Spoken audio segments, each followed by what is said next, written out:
Right. With my other grandson, in the same house, We're gonna go ahead and start.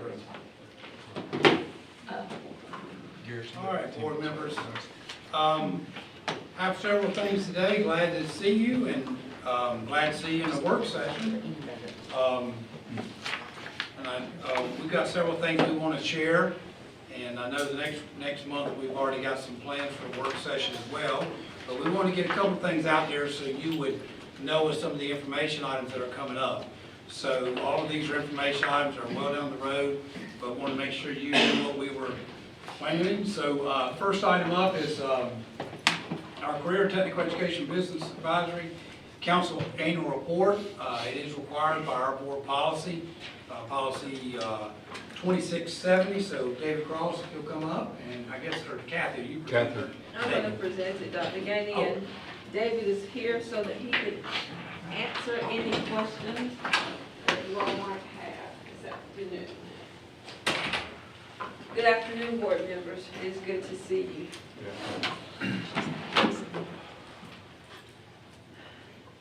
This afternoon, I'd like to present to you the CTE Business Advisory Council Annual Report.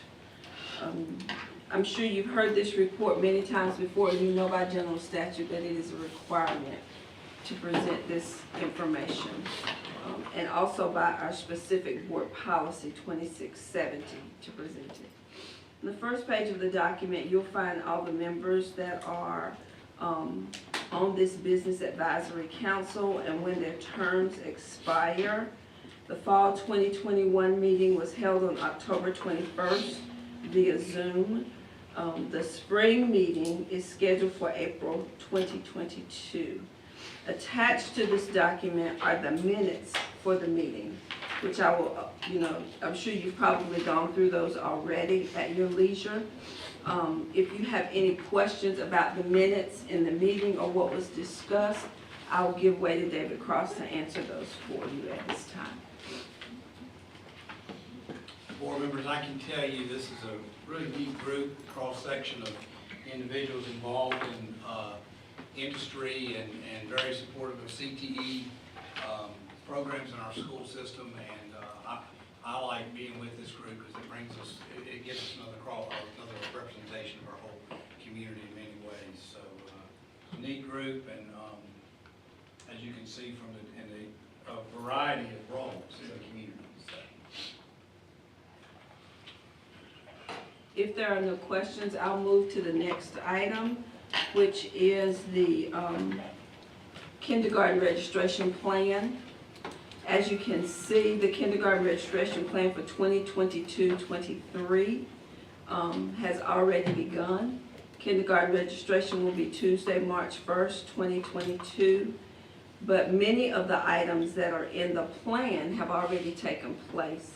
If you count down about 7 bullets, that's where we are, because this work starts long before kindergarten registration ever takes place. So we are at Tim Moody using Peach Dog sending an electronic flyer. Registration event to be in the email box of every kindergarten parent. That happened by February 18th, and the second flyer will be sent out by February 25th. So Dr. Graves and her team and the principals at each of the schools tick through this document that she prepares for them that marches them towards kindergarten registration. It is nice to know that kindergarten registration will take place as it did prior to COVID this year. That was the last, I think March of 2019 was the last time we actually made it through kindergarten registration the way we've always done it. Last year they had individual meetings, if I'm correct, appointments to have kindergarten registration. So I think Dr. Graves and her team are excited about kindergarten registration happening at school. And I believe Dr. Graves is here. There she is, right there. So if you have any questions, she'll be happy to. Kathy, this is just a general question about registration. I know some people are applying for a move from a different school. Do they apply? Do they register at their home kindergarten and then wait on the? I know we've got people waiting on information. Edwina Ashworth is shaking her head, yes.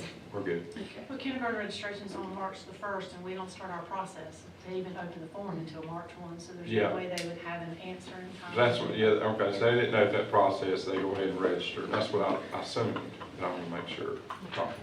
We need to get their names on our records as soon as possible as the kindergarten Yeah, are coming. get a head count. And then if things are changing about their housing situation or residency, then we will adjust accordingly. But what's going to be exciting about all this is to have people on campus. I will tell you, and I'll reference it tonight in my comments, I went to Franklinville a couple weeks ago, and parents were lined out the door and down around by the gym waiting for math night to start. So this will be a welcome change, I think, Kathy, from the appointment by appointment. Don't you think, Lynette? That was difficult, and it was very, to me, it was very difficult for us to even kind of really describe what was going to happen there. One of the other things that comes up from time to time about kindergarten registration that I get hit with is, it's not the only night. You know, if you can't make it March 1, we're open for business. Call the school and come see them. The sooner we get them on our books, where's Andre? We're always a little, the kindergarten numbers always worry us to an extent every year because we have it's a real guesstimate. Yeah. And looking at trends, but it's always better when the trend guesstimate we put in our allotments, when we exceed that early on, we feel much better. So,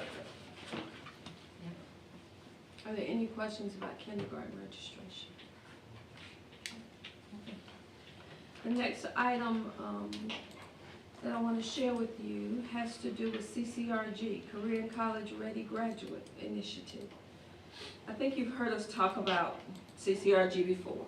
It was an unfunded mandate up until this year when the legislature decided to fund it. So Ccrg is about to happen this fall when we start school for the 2022-23 school year. It will be funded this time, that we use the same platform that had previously been talked about. The same developmental math, reading, and English curriculums will be used.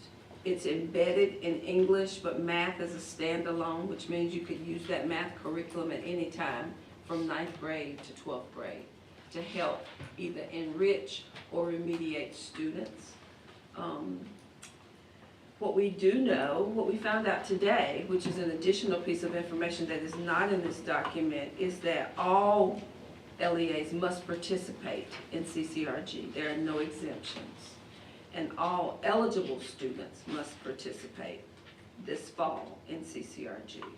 So the high schools know that already, and they're trying to create schedules accordingly to accommodate the students they have. What they don't know, and what we don't know at this point, is what's the ACT score that kids have to have that makes them eligible to participate in Ccrg. Because the ACT score has gone up. The minimum score was 17, now it's gone to 19. And we don't know what the legislators are saying about the, how that impacts Ccrg. So we're waiting. We have a webinar with them, I think it's tomorrow, and to see what they tell us about that score and what it needs to look like. That's kind of ironic, being that most of the big universities are dropping their ACT scores, standardized test scores. Yeah, Yeah. a lot of them They're are, dropping- you're right. Yeah, Wake You're right. Forest, I think they dropped theirs. Especially during Yeah, the last 2 years, what we did. Yeah, I they're- can't believe they're going up. dropping their scores. Kathy, isn't there a GPA? Isn't that the other side of it that we don't know either? No, we don't know. We don't know any of those Is it requirements. Oh, is You it, think it'd It be, is, I mean, once you do this, then you got laid out. if you qualify for Yeah. having an ACT Yeah, at a certain level, you don't have to do it, or if you have a GPA. So that's where we are with Ccrg. There's much more to learn going forward about how we're going to implement in our schools. I missed a little bit of that, so you said it can be either or, you think? Well, what's troublesome about this is, there's a lot troublesome about this and what's happened with our state with this. Kathy's followed a long time now as well. I think I went to a meeting in the spring of 14 at the community college. We walked in and every superintendent was in there and every community college president was in there. And I didn't really know what I was going to begin with. I didn't know what, but you could feel something, and it's come back. This is being driven by the community college system, and it has been all along. The curriculum is completely determined by them, not us. The first version of this was, we were gonna have to supply the teachers to do all this, and it's gotten a little bit better, but Mr. Biggs, you said, your question, so, it's funny, I asked Kathy this morning, have they set the ACT score, that if you have an ACT this good or better, you don't have to do this your senior year? Or if they set the grade point average, if you have it this good or better, you don't have to do it your senior year? And the answer is no, and the answer's been no, as long as this whole deal's been talked about. They've never established that. They've been planning this thing for 7 or 8 years, and they kept delaying it, Mr. Biggs, and delaying it. And then last year, Kathy, we piloted some stuff in schools, didn't we? Mm-hmm. And then they said at the end of the year, no, it's done. It's not ever gonna happen. And then legislation this summer brought it back, so. But we wanted our teachers to have the opportunity to actually see what the platform looked like before they were required to do it. You have to read the bill before you pass it. So wherever teachers were interested in, we didn't say you had to do it, but we gave them the opportunity to see what was in the math curriculum, use it with their students. Some of the high schools used it this summer when they had summer school. It was an option for them to be able to use it that way. Some of them used it in their English classes so that kids could get familiar with it.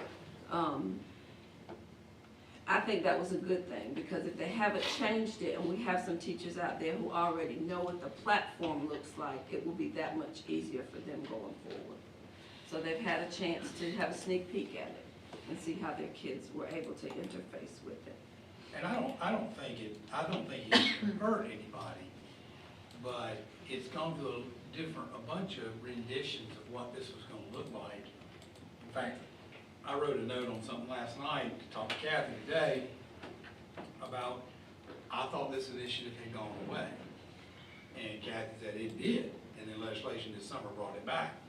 But my first encounter with this, 7, 8 years ago, whenever it hit the radar first, was how many teacher positions was this gonna cost us? Because it was all coming at us, and now at least we have this platform, I guess, Kathy, that we can do it and stream it into a class. And not, because it was getting ready to be quite costly to us. Is this for all students or just the ones going to college? This is for students who are not career and college ready by the end of their junior year. Right, so if I'm not going to college, I still have to take the ACT?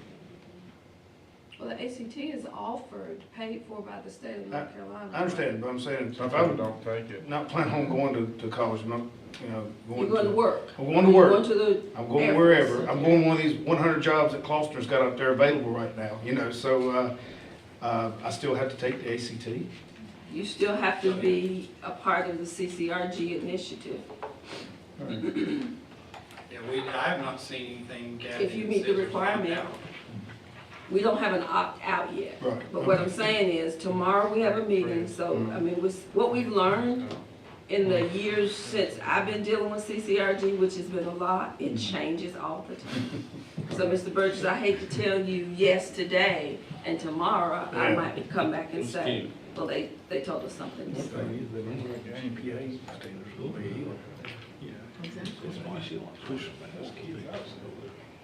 So, It's been I think one of the difficult pieces of it all to me has been, I would have thought that it wouldn't have been too late in the discussion, 7 or 8 years ago, for them to have at least established whatever that standard was where you had to do it or not.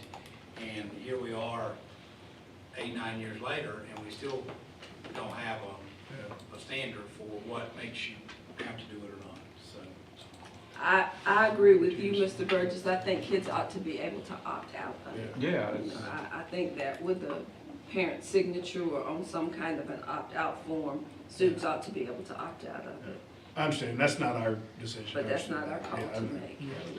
I was just curious if I ever heard. from What would be the somebody. cost? We don't know. Yeah, what would be the consequences though, because some kids don't take the ACT even when it's given free, they don't show up. So we're gonna not graduate them if they don't?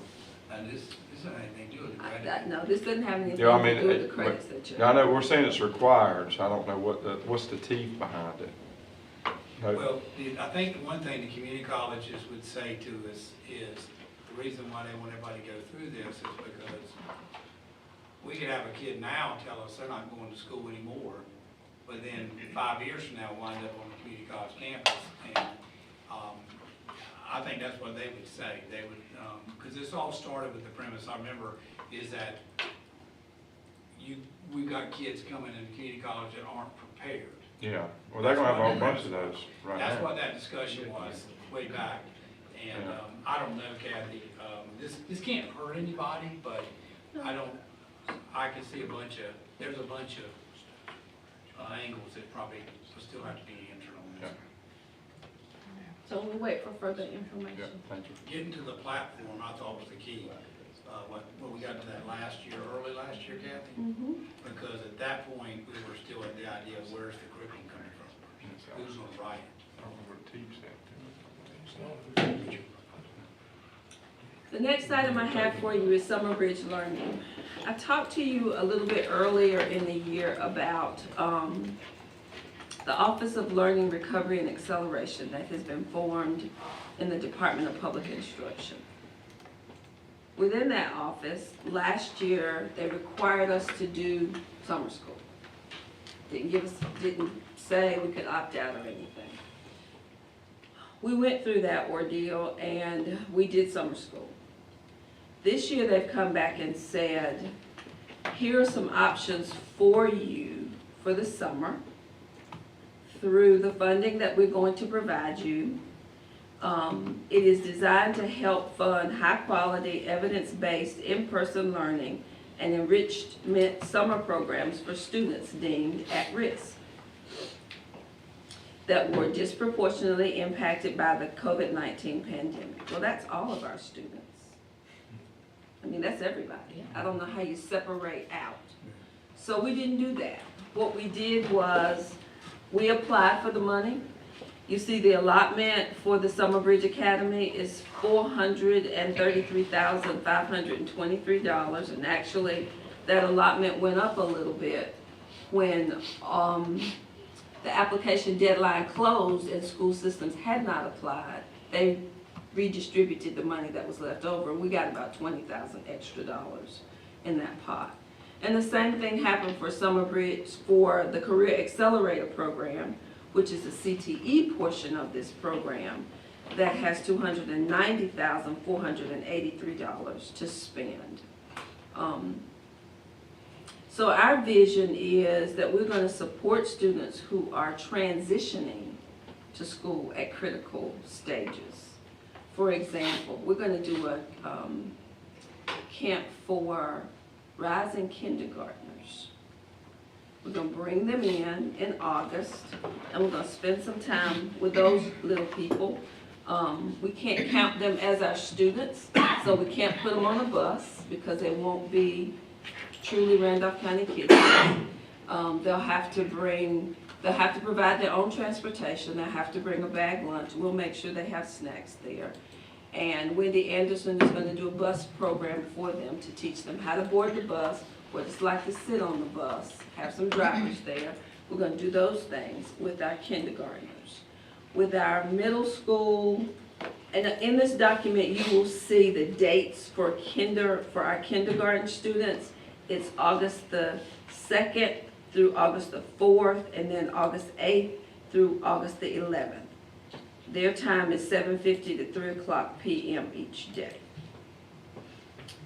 We're going to do something for middle school and high school students. We're going to bring the 6th graders in who haven't had the opportunity to be at middle school yet and try to get them ready. We're going to bring the 9th graders in, try to get them ready. And then we've got a couple of schools who want to do some extra things with their rising seniors. Take them on some college tours, get them on some campuses. we can use our funding for that as well. So we're excited about those things. The program has to be 50 hours, unlike what it was last summer. 25 of the hours are academic and 25 are enrichment. It is actually about 8 days of work for a teacher with 2 work days, which is a lot less than what we had to do last summer. And then, of course, Dr. Cross has the Career Accelerator summer program. Now, Dr. Cross's program is going to be more lengthy than the Summer Bridge program, and that is because his program will allow students to earn a credential in the summer. So this money will pay for the earning of the credential. Dr. Cross is taking his students to industry partners and businesses so that they can see what goes on there. It is specific to 10th graders. He will offer 20 seats at each of the 7 high schools. So first come, first serve, I guess, David, is how you're gonna do it. Whoever signs up for those 20 seats. Our plan was approved. We got a couple of comments today about our plan, just some questions asked. Nothing is wrong with it. It is deemed ready to go. We can make some adjustments to it up until the day we start if we need to. I feel good about what our plan is. And so we are in the process of getting materials lists to be ordered, and principals are finding teachers that they need to support it. What we will do in high school is what we've always done, which is offer credit recovery. That is outside of this. So every high school will offer students the opportunity to participate in credit recovery. Are there any questions about the Summer Bridge Academy? Whatever monies we don't spend this summer, they roll over to next summer. Kathy, I didn't ask you this. The middle school, high school summer bridge is 25 to 25 required.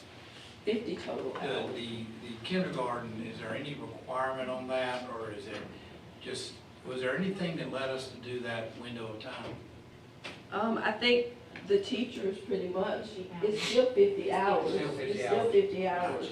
But just the timing of when it was a good time to bring kindergartners on campus.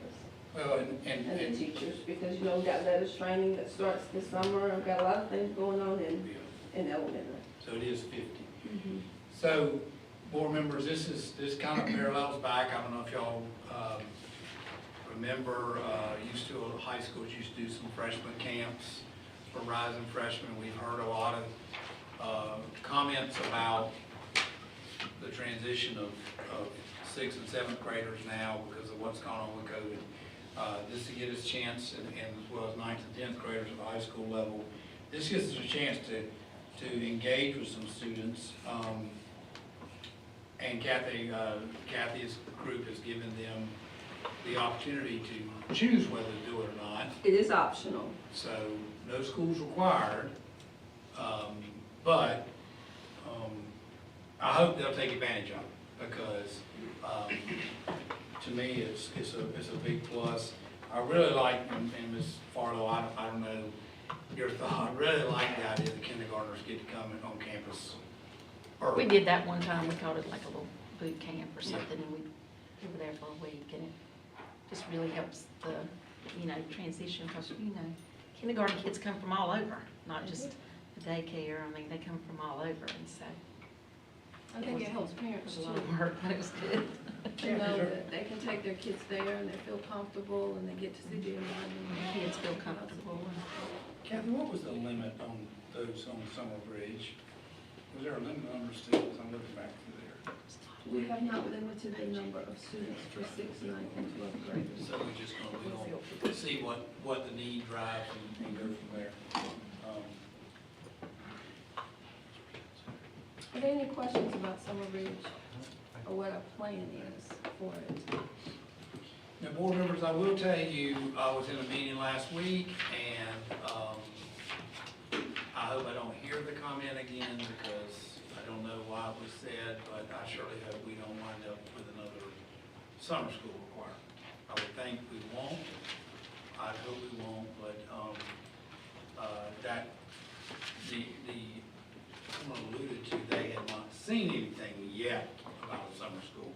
But I would prefer to be able to do some of these things along the way and help groups transition versus, because that was quite an undertaking last summer, as y'all know.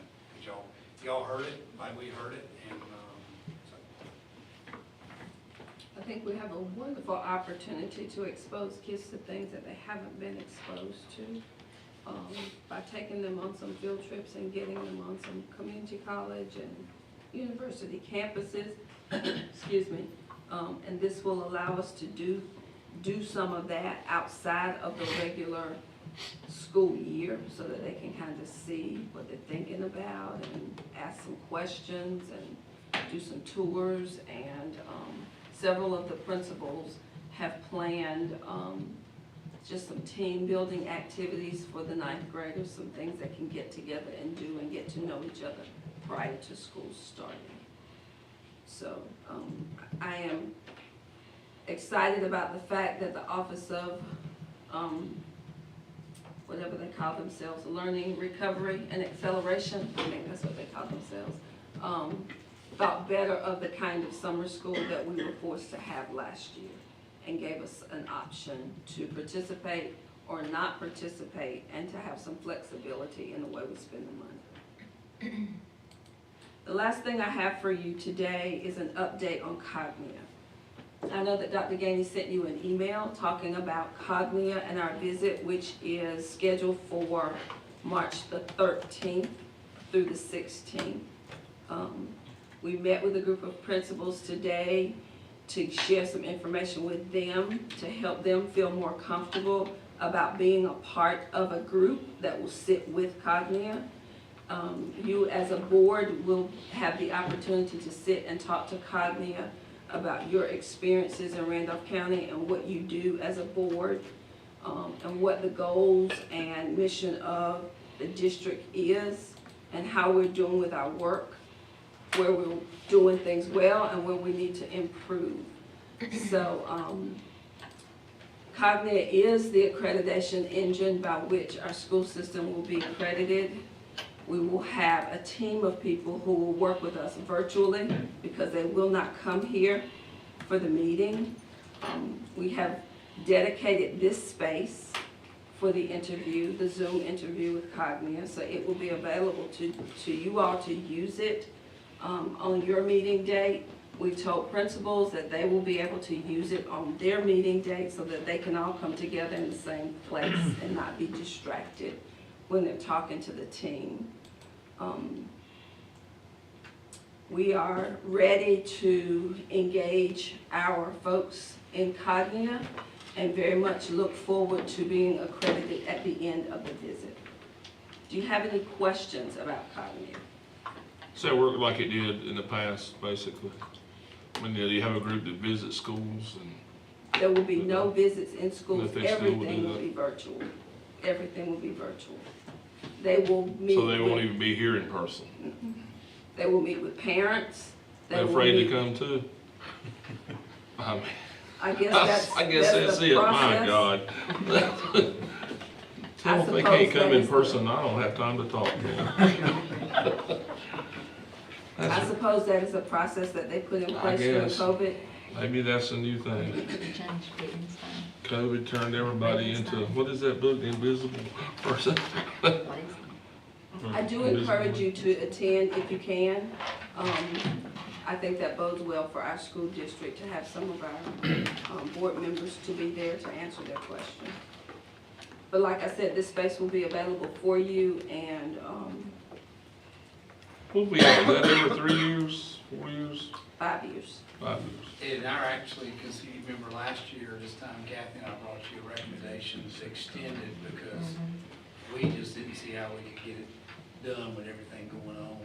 Last time we A met lot here. of- Yeah, we met here one time, and I remember meeting them at a school one time, when they, 2 or 3 I different think ways. this is the way I'm not sure if this may have started with COVID, but it's probably been Probably. earlier, with the remote stuff. And, I think that the materials are asking for too. They would come and sit down and, The materials are asking for an hour different. They I think really we do. need to walk through Yeah. school Yeah. and classrooms.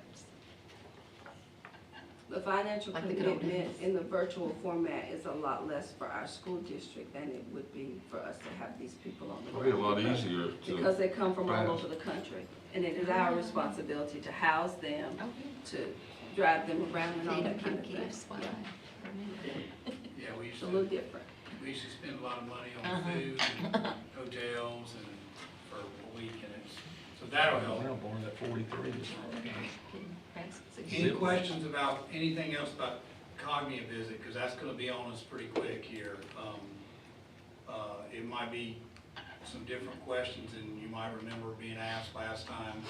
I do believe there'll be questions about governance, I believe there'll be questions about policy, I believe there'll be questions about academic programs. Probably, Kathy, they may go to what's happened during the pandemic, I don't know, what do we do to maintain academics? Maybe, I don't know, but oh, really? I would just, Was he wrong? be prepared for anything. I'm sure, Dr. Gainey, that what they will Just kind do of is talk review, about, They weren't too bad. the data Kind that of we've gathered ego across the trip, I time think, that we've most been of in it. school and not been in school. I think that's gonna happen, Special. and we're ready for that. Judge your schools. I think that the district teams have worked really hard and the principals have worked really hard to gather the information to be ready for Cognia. And so I want to honor the work that they've done because they have been resilient in terms of doing what was necessary for us to be accredited as a district. And I think sometimes people don't understand what accredited means, but accredited, when our kids are looking at options that are right in our region, maybe accredited may not be as big a thing. Quite frankly, before I came here, I spent 9 months with a school system that was on probation, and it was all over. And but accredited has a lot to do with our children's opportunities when they leave us. You know, we want kids to have options all over the country and all over the world if that's what they pursue. And so you're always, you know, and I'm sure there's somebody out there who will argue with me and say the accreditation piece has lost its day. Well, I would disagree. I would disagree. I think it's got a big, heavy piece and value for a school system. And so we will continue to pursue it because we think that's what's best for our kids overall.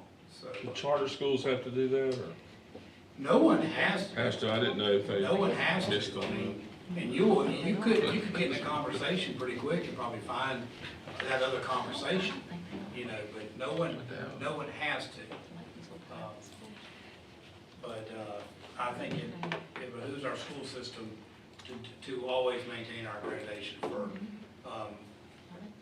the opportunities kids will have down the road as they come out of the school system. So, Kathy, thank you, and I know Sheena you've had Sheena kind of as the point person. She had the group principals over today, and how many more meetings do you have? Kind of one more, just kind of, hey, we're getting close here now, and let's start thinking about, that's why I say probably some topics you would get questioned about is governance, how to board policies, what's their value here,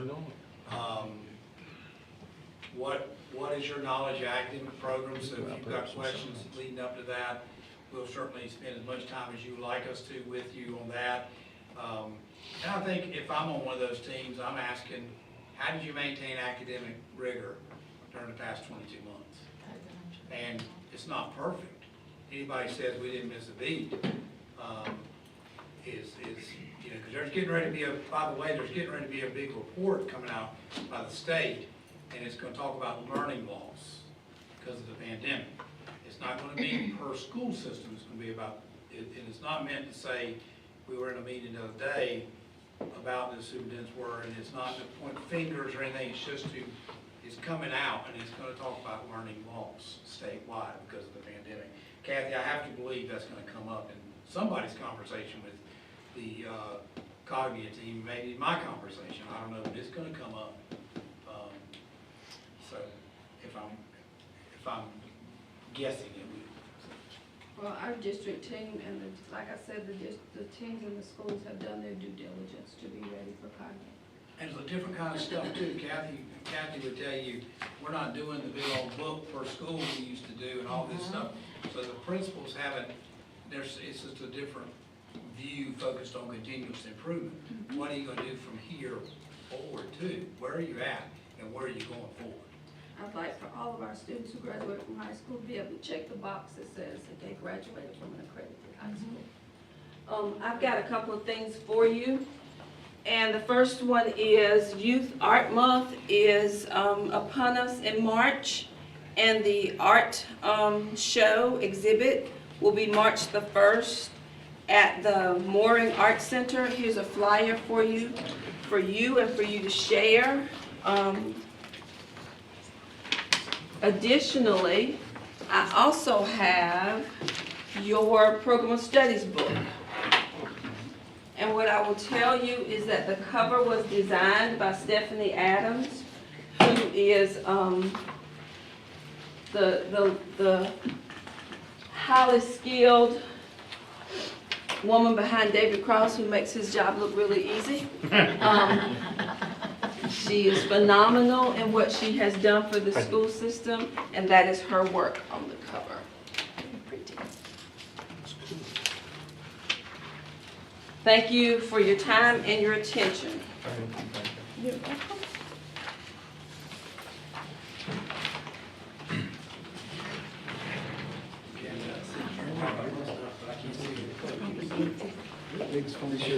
What's big? It is. What? Is that your phone? Somebody trying to Tracy's make gonna it All right. your phone. I want to share a couple things with you. Couple things we've got going on. One thing, if you look at your dates at the end of on your date sheet, I did add the last 3 dates that we usually about midway through the year, we get those dates because it's the way the commissioners set their calendar. They don't set, I think it's in the January meeting, they approve their calendar, or maybe it's late December, and I didn't ask for these dates. But we will present the budget to the county commissioners. I'll present that at County Courthouse on the 31st of May. As you can see, as we come through the list now, March 21 will bring you, since work session is going to be used for training, we'll bring you the budget that night as information. We used to in work session, and then we'll bring it back to you at the April 4 meeting for approval, and then Todd and I will take it to the commissioner's office the next day, April 5. Keep in mind, there's nothing will be different from what we've talked about on January 10th. The increases, everything else. There's nothing else we're adding in there. Other than where those increases was continuation cost and then the $100 for capital we talked about. Public hearing for the budget is June 13, and now the night of the adoption of the county budget will be June 20th. So those are new dates. I also want to share a little bit with you, talking about upcoming events. I want to share with you a little bit what's going to happen Friday. I sent you an email. I hope some of you can come. We will have DPI staff will be here. Don't know if the state superintendent will be here or not. I hope she can come. But we're going to be at Eastern Randolph. Originally tried to make it a whole day, but they're trying to move around, and I'm very excited. This will be the first visit that we've had in my 9 years here that I can remember. I surely hope the state superintendent can come because very proud of what's going on. Want to kind of run down what it's going to look like. You saw a schedule, and kind of what the point of this is. They called, they wanted to come visit. They're going to go in the afternoon to Ashburn City. I'm going to try to get them back eventually, because if we could have had the whole day, the second half of the day was going to be at Trinity Middle School to show them. 2 things that's kind of the draw is, one is we have our Lighthouse School Award winner, which Eastern Randolph and that new medals program, one of only 2 in the state of North, we have 2 of only, we think 12 in the state of North Carolina. Randall High has a medals program. They've had it since 1999. Then we opened this one, I can't remember the year, 2017, is that right, David? Yes, sir.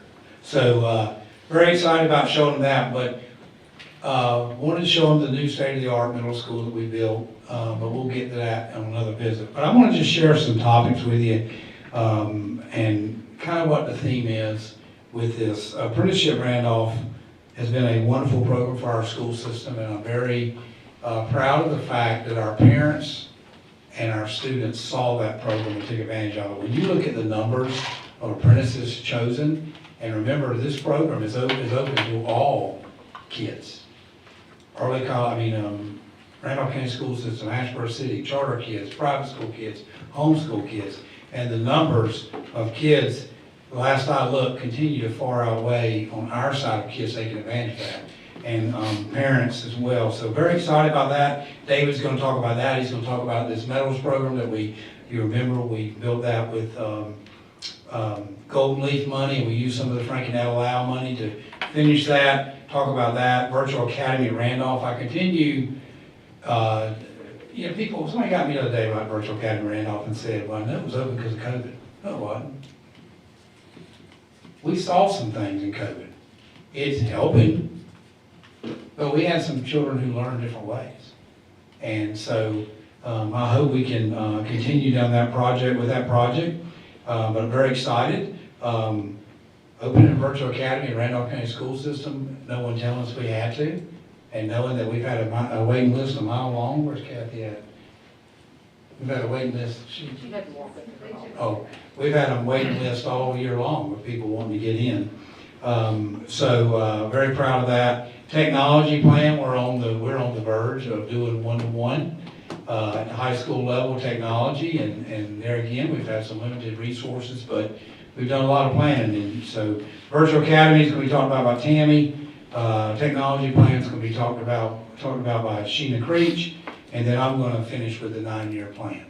Very proud of the 9-year plan and what it's been able to do.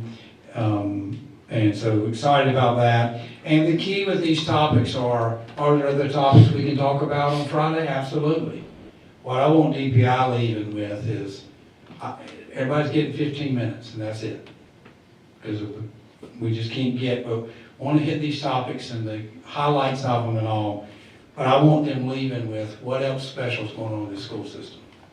Because those 5 topics are clearly very special. The idea of possibly being one-to-one at any level of school, technology-wise, when that's one of the 3 things that for 7 or 8, 9 years I've been asking, can we get more money in EC funding, transportation funding, and technology? Well, as we haven't received more money from the state, we've continued to use our money best we can. And I was talking to Sheena today, and I think we've been paying about $419 per Chromebook for 5, 6 years now.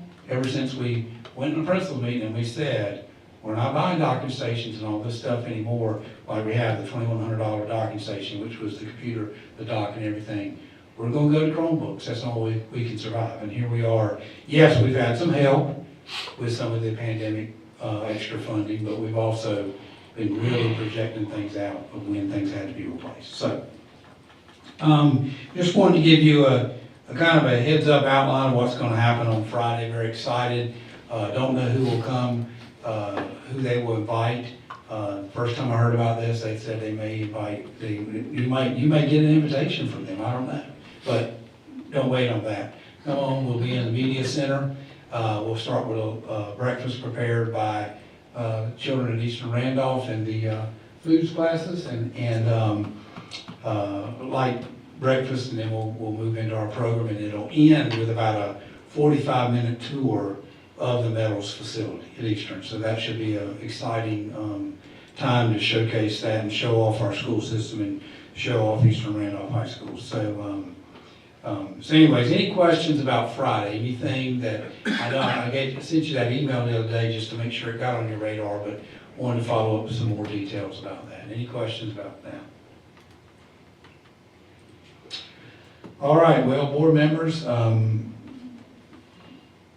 any questions about anything you would like us to expound upon now? We've got a little bit of time, but the other topics did not last quite long, so that's what we have on the agenda today. If any questions on anything else you have. Well, we will reconvene, I guess, at 6:30 for our board meeting. Okay. Thank you.